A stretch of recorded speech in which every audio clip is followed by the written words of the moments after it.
right, well, I'm Brad, and I'm Gemba Research's Japan Managing Partner. And I'm here to give you a lesson in Kaizen with Japanese characters. And you may be wondering to yourself, how come you don't look like you're Japanese, you look like you're Caucasian, you don't even know, like, don't feel like you really know what you're talking about. Well, I actually grew up in Japan. I was actually born there. I grew up there. I was made in Japan. I went to a normal Japanese school. I was the only white kid among 900 other people that had black hair. And so I went through Japan and a school system. I then was an interpreter for Japanese consultants. And now I'm actually a consultant in Japan teaching Japanese about lean. So what do you figure about that? Anyways, I'm hoping today we'll learn the Japanese characters, and it'll give us a deeper understanding and a deeper appreciation for these concepts and how it applies to us. So hopefully you can wow your friends and enjoy your Kaizen journey with us. So our first letter will be Kaizen, since that's the basis of lean, and it's made up of two characters. So let's see here. All right. Okay, so this one is Kai, right? That's Kai. And I don't know if this means change, so we'll put change there. That's the English equivalent. This one here is Zen.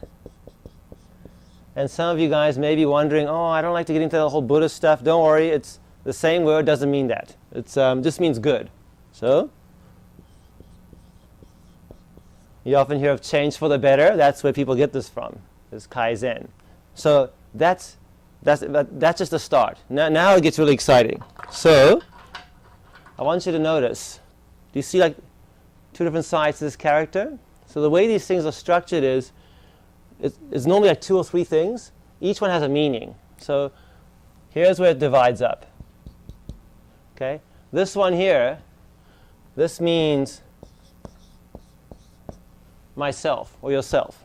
Okay, this one here, I'll let you take it. This one is actually a picture, and this is a picture of someone's back after it's being whipped.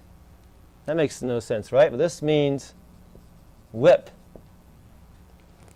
So this is change, guys. So for all you lean people out there, what I tell them is, you know what, guys, I'm not here to beat you up. That's your job. You change yourself. Okay, so that's a very nice way of explaining it, right? So that's change. Kai. And we also use this word for like revolution, let's say. So it's not a small change, it's a big change. This one here is a little difficult, but we'll try and divide it up. And actually just divide it up like that.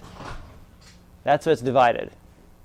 This one here, I know it's kind of hard, but this one means like a sheep or a lamb or a goat, if you will. You'll never guess what this is. I didn't either until I studied this stuff, but this is an altar. Okay, so just like you sacrifice a lamb on an altar, this means it's sacrifice. That's good.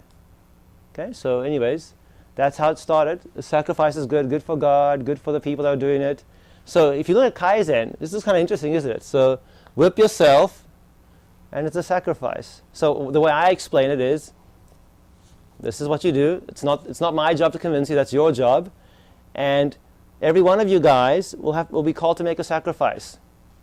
And when it is, just be willing to make it, right? So we all have to make some sacrifices for the betterment of everybody else. It's not all about what's good for me, it's about what's good for the whole group. And the best way is you make a small sacrifice to make that happen.